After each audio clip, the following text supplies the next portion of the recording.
Praise the living God. Let's read the word. I will read the word of God.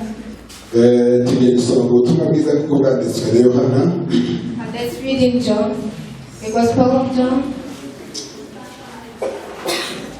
Ibice bitandatu murongo wa 33 Chapter 6, verse 30 to 35. baramusubiza bati ukora ikimenyetso ki ngo tukirebe tukwizere. Icyo bakora ni iki? Basogokuruza bacu bariraga manu mu butayu, kuko byanditswe ngo yabahaye kurya umutsima uvuye mu ijuru.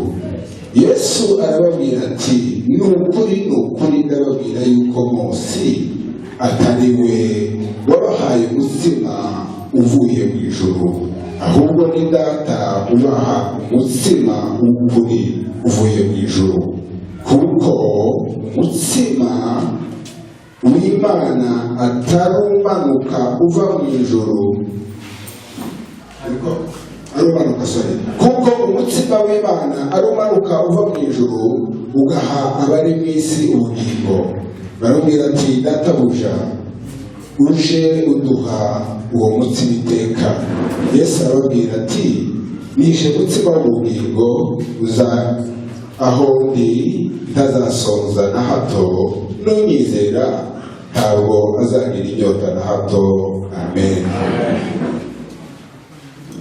Bakundwa, uyu mugoroba twakeneye kuganira. Our brethren, today we have decided to discuss.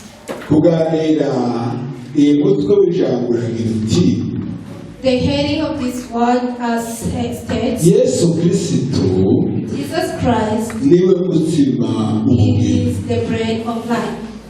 Yesu Kristo niwe mutsima w'ubugingo. Christ is the bread of life. Kuko yavuze ngo nije, because he said, mutsima I am the bread wamanutse uva mu ijuru. that came from heaven. Kandi uwo mutsima wamanutse uva mu ijuru And that bread that came from heaven, witwa umutsima it is w'ubugingo. called the bread of life.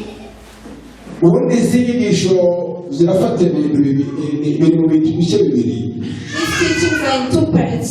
Turavuga ijambo rya mbere, ukuntu Yesu Kristo yakosoye imyumvire y'Abayuda. We are going to first say the way Christ corrected the understandings of Jews. Kandi icyo kinyoma Abayuda bari bafite, And the lie that the Jews had, mu buryo bumwe n'ubundi n'ubu kiracyagaruka. in one way or another, it still comes.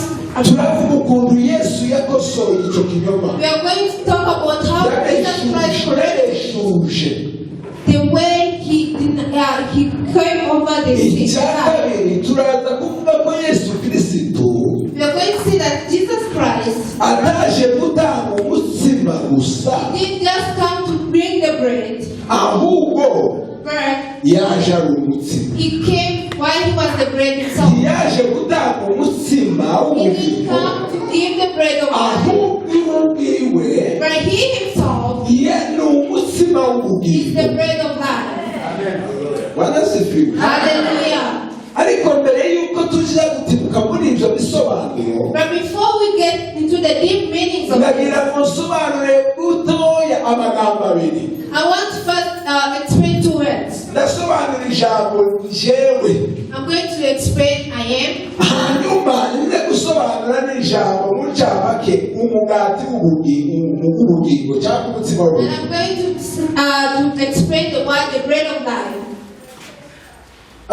Ijambo njyewe The word I, mu rurimi rw'Ikigiriki in the Greek, rugizwe n'amagambo abiri. it is made of two words. Uravuga ngo ni njyewe mutsima. It says, I am the bread, Njyewe I myself. Ubundi Yesu bigaragara ngo yavugaga indimi zine mu buryo buri fluent. It is said that Jesus Christ spoke 4 languages fluently. yavugaga ikiyuda, He spoke the akavuga Hebrew, icyarabu, he spoke Arabic, akavuga ikigiriki, he spoke Greek akavuga n'ikilatini. and Latin. kuko izo nizo ndimi Because those 4 zari languages ziganje cyane. are the languages that were most niyo used. mpamvu usubira hariya That's why I'm going to go back muri iri jambo njyewe on the word I. ndi umutsima nije I mutsima. am the bread. Bwana asifiwe. Praise the living God. Bwana Yesu asifiwe. Praise the living God. ijambo njyewe The word I rikomoka rivuga ngo mu kigiriki rivuga ngo ego. in Greek it says ego. ibivuga ngo ndi, bivuga ngo ndi. Meaning I. hanyuma ikaza n'irindi jambo ryitwa eimi. Another word is eime. eimi risobanura ngo Meaning I exist, kubaho. I exist. Bwana asifiwe. Praise the living God. hanyuma And then hariya mu kuva ibice bitatu n'umurongo wa 14 in Exodus chapter 3 verse 4. Mose Imana imutumye hariya kubakura mu gihugu cya Egiputa, gukura Isirayeli muri When Egiputa. Moses was sent to go and bring the Israelites from Egypt, abwira Imana ngo ese nishika bakambaza he asked that if they asked me, ngo ese there, ninde wagutumye who sent you? ngo uzababwire He Imana said that God answered him and said, ndi uwo ndiwe, he said that I am who I am has sent me. ndi uwo ndiwe. I am who I am. Amen. Hallelujah. Ni ego eimi. It is Amy, ni ukuvuga ngo ndi uwo ndiwe. meaning I am who I am. ndi uwo ndiwe I am who I am. bisobanura ko It means that ariwe nkomoko he is the origin of the life. in the source of life. niwe nkomoko He y'ubuzima, himself is the source of life. niwe nyirago He is the owner kandi niwe wamuremye. and is the one who created it. Amen. Hallelujah. hanyuma rero hano And here, arimo aravuga rero ngo nije mutsima. he has said that I am the bread. Amen. Hallelujah. usarerega aba basobanuye kimwe kinyarwanda The people interpreted Kinyarwanda version. ngaho banze gukoresha umugati. It is like this, they didn't use the word bread. The English version says bread, but in Kinyarwanda it says ariko si ubundi siko iyo bajya kuvuga umugati benshi bari kumva iriya muri za mirongo ingahe. if they spoke about the bread in those times, people would not understand. bageragije ikintu abantu bashobora kumva. So they took a word that they would iyo refer bashaka ngo ni to. umugati If they say bread, kandi mu myaka 30 ishize yet in 30 years aho ago, abantu benshi batari bazi people never knew about bread. aba rero gusobanuza agenda gukoresha umutsima. So they decided to use present tense. nije mutsima. I am the bread. ariko ubwo rero uwo mutsima That bread that is talking about, urenze uko usanga tuwutekereza. it is about the bread that we normally think about. urenze manu. It is about man. Amen. Hallelujah. Bwana asifiwe. Praise the living God. kuko bariye manu, Because the people who fed on manna, iyo manu ntiyigeze babuza gupfa. that manna did not stop them from dying. ariko urya kuri uyu mutsima w'ubugingo But the one who eats of the bread of life ntazapfa iteka is ryose. not going to die. He will live. mbega manu It means manna. ni igicucu. It is a shadow. igicucu A shadow. kuko urabona ko ukuboko As you can see my hand. uwo mwawe ni kiriya gicucu. And you see my shadow. none ishusho nyakuri ni iyihe? So what is the real image? ni kiriya gicucu cyangwa It's the shadow on my rear arm. aho. Hallelujah. ni ukuvuga rero iyo tubaye tuvuga isezerano rya kera So when we talk about the Old Testament, ariyo mategeko ya mose, which is the commandments of Moses, iyo tubaye tuvuga ubutambyi bwa aroni, when we talk about Aaron, iyo tubaye tuvuga igitambo cyabo, when we talk about the eat sacrifice, iyo tubaye tuvuga biriya byose byakorerwa mu ihema ry'ibonaniro, when we say about all those things that were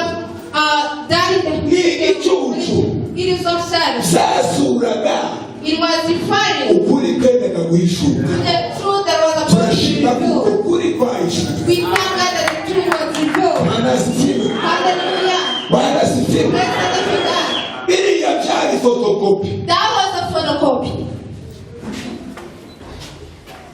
Ninde muntu What kind of person? washobora guheza visa Who can be given a visa kuri fotokopi ya passport? on a photocopy of your passport? Ninde muntu wokwinjira mu gihugu How can you enter the country? akaza afite fotokopi You ya just passport? bring a photocopy of your Akavuga passport ngo ngaho ni mushire. and say you can stamp on it. Is it possible? Ibyo rero byose byari So all those things were a photocopy. ariko ibintu byose byitwa original But all the original things, zazanywe na kirisitu the one by Christ Jesus. rero nta mpamvu yo guca ku ruhande So there is no reason of passing tuvangira right or cyangwa mixing up things tuvuge tusigaho gatoya or just separate things. tugomba kubwira igihugu We are supposed to say it in a true way. fotokopi ka fotokopi If it's a photocopy, it should test a photocopy, and if it's an original, it's supposed to be original. none rero hano yavuze ngo nije mutsima He has said that I'm the bread. mu kigiriki wasiko handitse In Greek, it's not written the same way. oya mu kigiriki In Greek, iyo haravuga ngo it says, umutsima w'ubugingo the bread of life, nije I am. amen. Hallelujah. bibiliya y'ikinyarwanda n'icyongereza The Bible of Kinyarwanda is iravuga ngo English. nije It says, I am. umutsima w'ubugingo I am the bread of ariko life. bibiliya y'ikigiriki But the Greek Bible, ikavuga ngo it says, umutsima w'ubugingo the bread of life, nije I am. Hallelujah.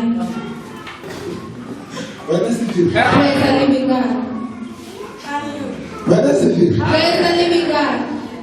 nibagiwe gushimira umwana wanje karani ushasha muri filadelfiya Karani is a new member of Philadelphia Evangelical Church. imbere data w'umunyakenya He's a Kenyan Baptist igihe turamubwirije ubutumwa bwiza hamwe n'abagenzi be benshi together with other turashima friends. imana ko yamurikiwe So we thank God that He got the revelation. amen Hallelujah.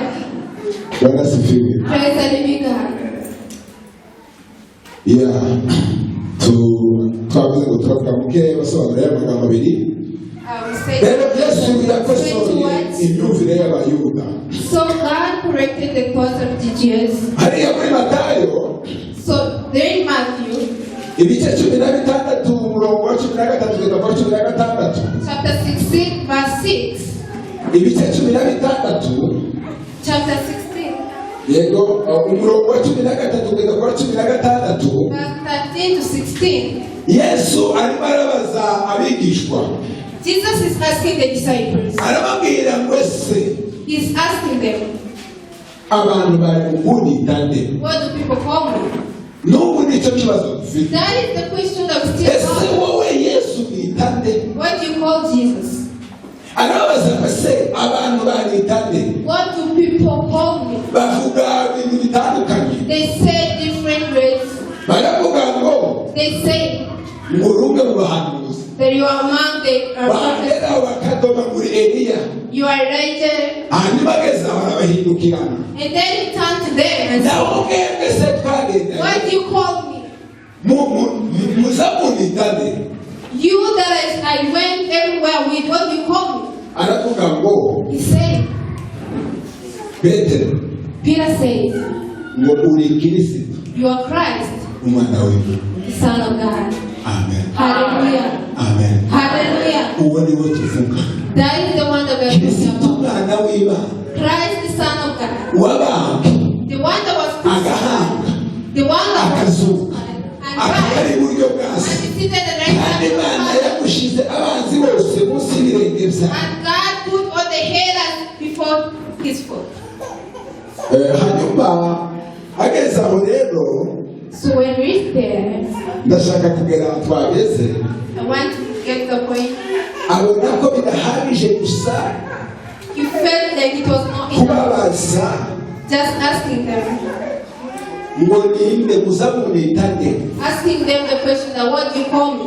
Yohana wenyine gusa. So John on Ubutumwa bwiza bwa Yohana. John, the Gospel of John. Yohana agaragaza amazina arindwi Yesu yabibwiye. John shows 7 names that Jesus Muri Christ. ayo mazina arindwi niryo twahisemo rimwe. In those 7 names, we have decided to use one. Ijambo rya mbere First word. ni iri twavuze. It is this one I have said. Ya Yesu noneho atangira kubibwira. So Jesus Christ started introducing himself to Arabwira them. ngo nije mutsima He said that I am the bread w'ubugingo bwe tuva mu ijuru. of life that came from heaven. Ubwa kabiri arababwira ngo And then he said the second ni time. jewe mwungeri mwiza. He said that I'm the great shepherd. Ubwa gatatu arababwira ngo And the time said, ni je rembo ry'intama. I am the entrance of the lamb. The sheep. Of the The sheep. gate of the sheep. I am the gate of the Ni je rembo ry'intama. I am the gate of the sheep. Hanyuma arababwira kandi He said again. ngo ni je muco He said that I am the light w'isi. of the world. Yongera arababwira ngo He said again. ni je nzira n'ukuri n'ubugingo. He said that I am the truth, the way, and life. Yongera arababwira ati And then he said, ni je muzuko. I am the resurrection. Hanyuma arangiza ababwira ngo He concluded by saying, ni jewe muzabibu w'ukuri. I am the true vine. Noneho atangira kubibwira neza. So he started introducing Ababwira ngo himself well. jewe mubona hano. He said that I that you see here, Amatara ya Bibiliya cyandikwa. I don't know where the switch of the light is. Ni je muco w'isi. I am the light of the world. Ni je muco w'isi. I am the light of the world.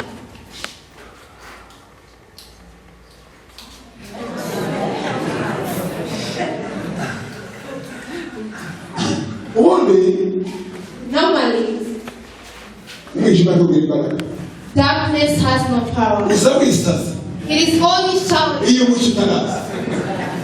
Kandi iyo umuco urashe. When the light shines, Iyo umuco urashe. when the light shines, Umwijima ntugurisha the impaka. darkness cannot complain. Ni jewe muco w'isi. I am the light of the world. Naje kubamurikira. I came like Naje I kubabatura. came to save you. Naje kubimura. I came to shift you. Naje I kubakura. came to take you. Umutware w'umwijima. I came to take you from the kingdom of darkness. Nabimura. I take you. Nabazana. I took you from this place Umutware w'umwana wo kundi. into the kingdom of his son that he loves. Now the power of darkness. Sihambara iyo ntama. It is only powerful when there is no light. Kandi umwijima icyo bisobanura And what darkness means, ni ubujiji. it is ignorance. Bibiliya ivuga umwijima When the Bible says ni darkness, ubujiji. it is ignorance. Rero Yesu So Jesus Christ, yaje ari umucyo he came as light, umurikira agatanga ubumenyi. that lights and gives Niko knowledge. yavuze mushiki wacu. That is what our sister said. Ukumenya Kirisitu That knowing Christ Jesus ukamenya na data and knowing our Father, n'ubugingo buhoraho. it is the light that Kandi we have. uwamenye And the one who has aba known, yamurikiwe. he has been lighted through. Hallelujah.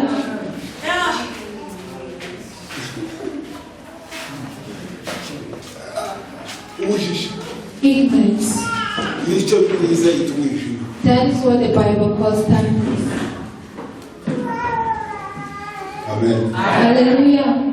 Bwana sifiwe. Praise the living God. Yagerageje kubibwira. He tried Ariko his icyatanga best to introduce himself to them. nuko aba yibwiye.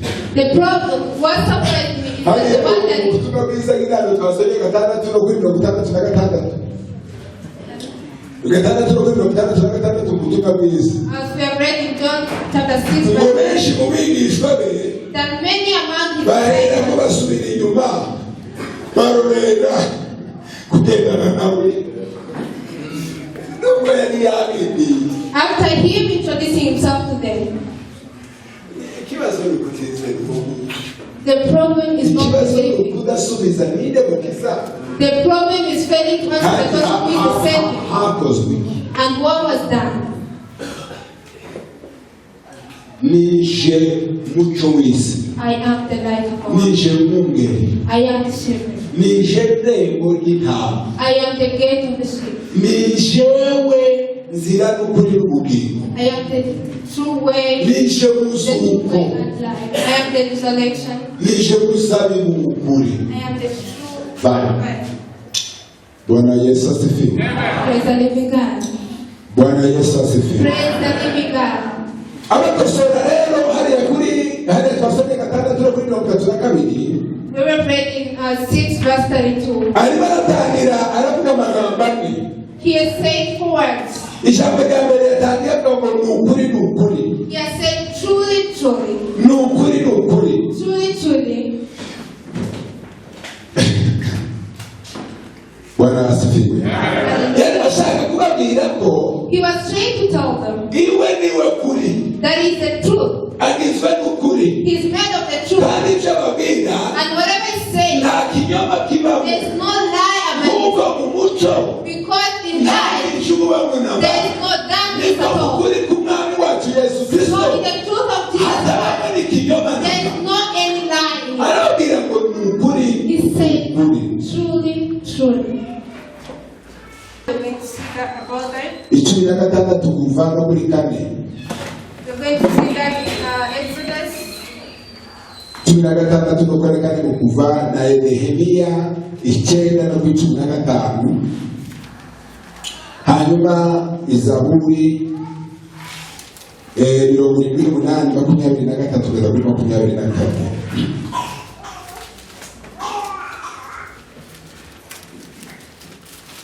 Yego. 16 no kuri kane.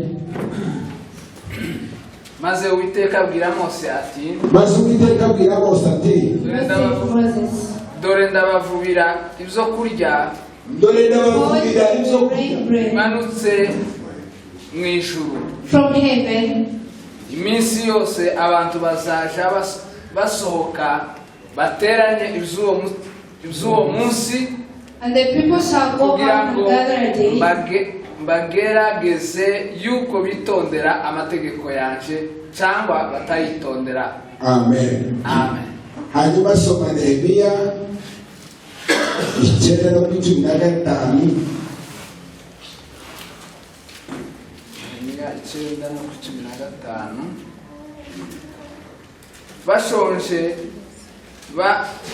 Bashonje ubaha ibyo kurya bivuye mu ijuru. Bashonje ubaha ibyo kurya bivuye mu ijuru. Bagize inyota ubakururira amazi mu rutare.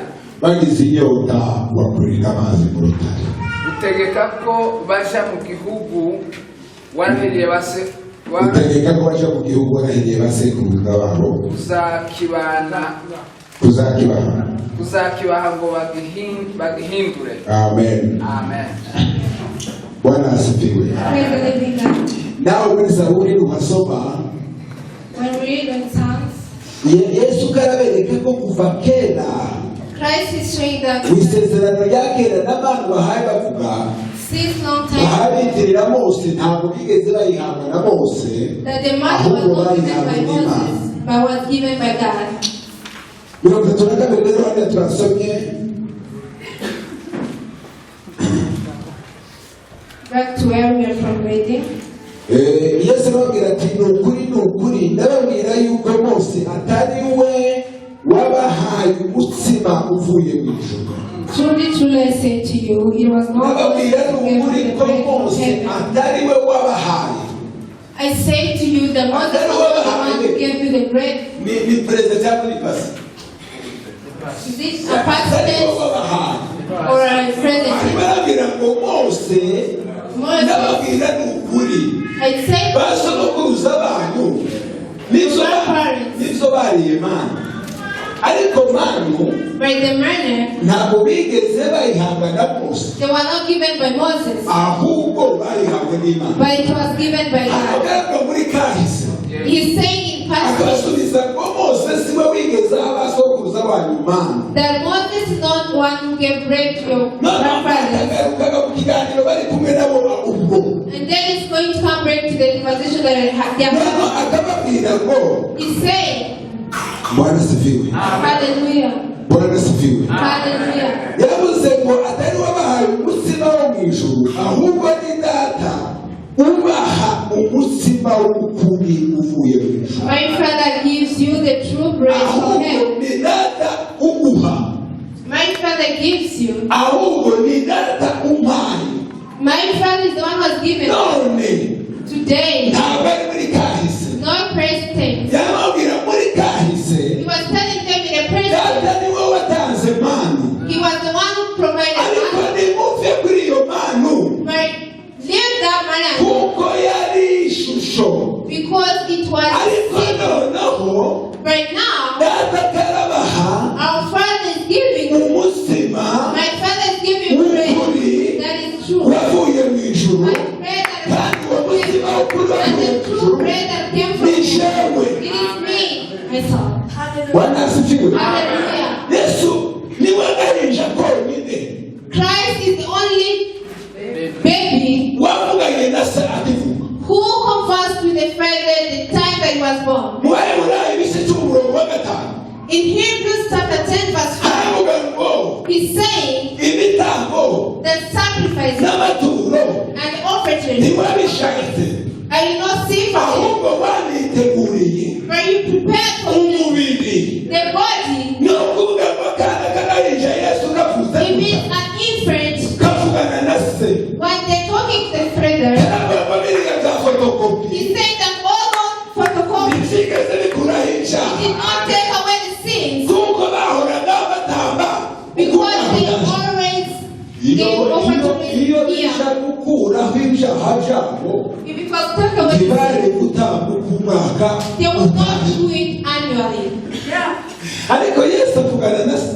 But Christ conversed with Ubwo Yesu yazaga mu isi niko bavuga. the day Christ came to the earth, Ubwo yazaga mu isi the day he came on earth, yaje mu isi ryari? when did he come? Ni umunsi yitirije umubiri It is the day that he lent himself the akitiza body. inda ya Mariya. He lent himself the womb of Mary. Uriya munsi akavuka. And that day he was born. Abuze ashyize mu isi. The day that he was born when he was on earth, Ibitambo n'amaturo.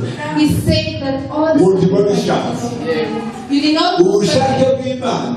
but the will Ibari of God. ibitambo n'amaturo. It was not by the Ubushake sacrifice. bw'Imana. The will of God. Bwari umutsima wamanutse It uva mu was ijuru. the bread that came from Kandi uwo heaven. mutsima wamanutse uva mu And ijuru the bread that came niwo from heaven. mubiri Imana It is yiteguye. the body that Christ, that Jesus, that God.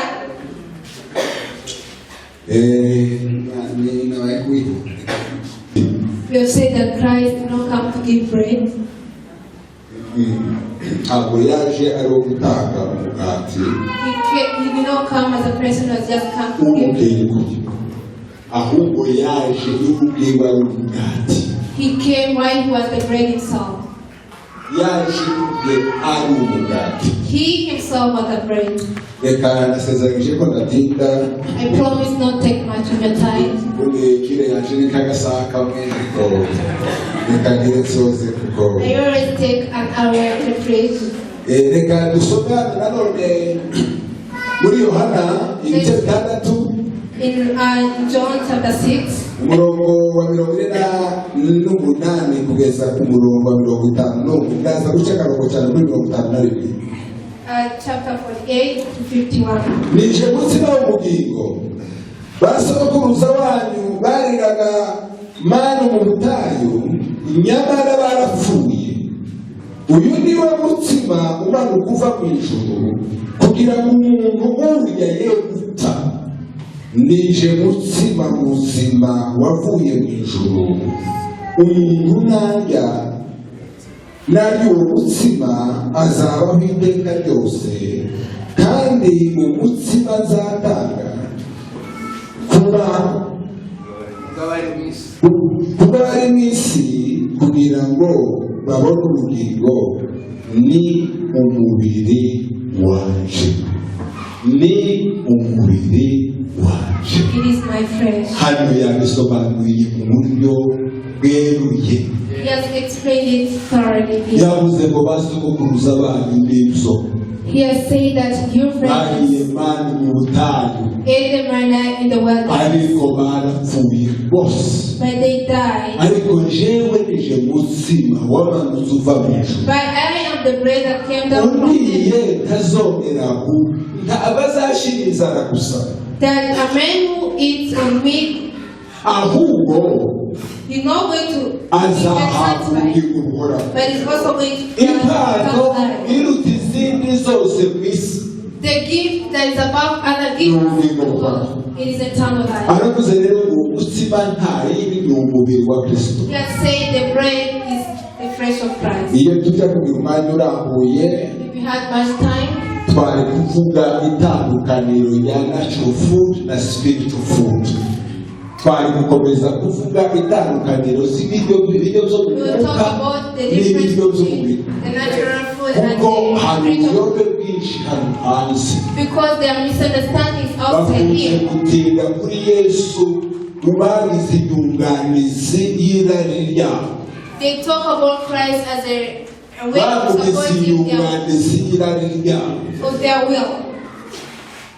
nyamara si icyo cyamuzanye. And that is not the thing that brought him yaje down. ashaka icyari kizimiye, He came to look for the kandi thing that icyari was lost. kizimiye si ubukene bwari And the mu thing that isi, was lost is not the poverty that was in the world. ahubwo nuko umuntu yari yaratandukanijwe n'Imana. But the thing was that we were separated from God. icyo adamu yatakaje What Adam wrote, nicyo yesu yaje kugaruka. that is what Christ came to bring back. amen Hallelujah. amen. Hallelujah. rero bakurwa So my brother, aravuga neza ngo he says in 12 jambo yabaye umuntu that the world was made of abana man. natwe He lived among us, yuzuye umuntu n'ukuri. filled with the grace and truth. umwami wacu yesu kristo Our Father Jesus Christ, akomeze yishure muri mwebwe, let him continually mukomeze accompany you. mutahure umukiza uwo ari we n'icyo yakoze n'iki. Get to umwami recognize yesu the abagire Savior neza that is in kandi abahe you. May umugisha. he continue. Amen.